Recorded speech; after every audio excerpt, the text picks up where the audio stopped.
This is a netbook, you've seen one before. It has a 10.1-inch screen and the same Intel Atom processor as all the other netbooks. It's a tiny laptop with all the get up and go of a dead slug. So why exactly have I gathered us here today to witness such a marvel of human engineering? Well, I have a confession to make. I love tiny things.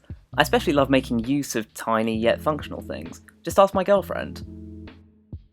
Functional, of course, is subjectively a subjective term, and this adorable little susbook is utterly crying on the inside. Yes, I did just say susbook.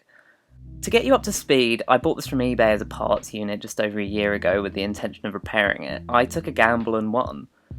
The previous owner had obviously made a habit of dragging it around behind them by the power cord whilst taking it for a walk or something, and the power jack was just completely destroyed.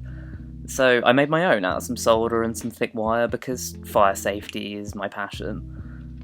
Since then I've really only been using it for the sake of curiosity, but having spent a year at university, I consider my little boy here to be the perfect candidate for taking notes. It's light, small, and most importantly, I don't care about damaging it as much as I would with my MacBook. And with the history lesson out of the way, let's just get to it. So this is the SSD out of my old iMac. It blew up, rip. I haven't actually seen the contents of this drive for about 6 or 7 years, so I'm going to want to go ahead and just back up all of my old homework.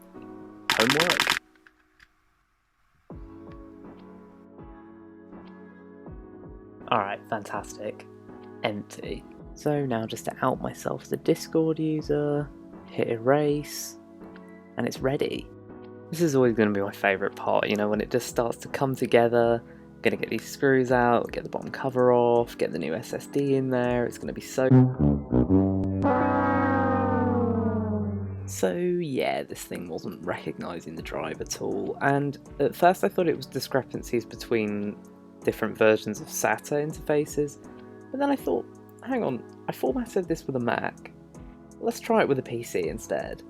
Well, moment of truth, the screen's on so I didn't completely destroy it, and look at that, there it is.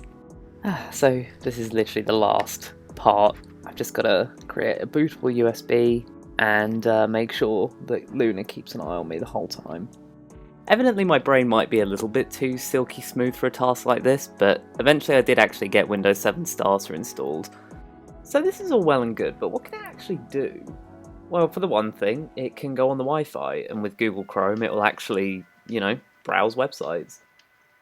Older games run just fine on here. I got Croc, The Simpsons Hit and Run works perfectly fine. Well, about 10 to 15 frames per second, but we won't mention that. But hey, it has a keyboard, it has WordPad, and it works.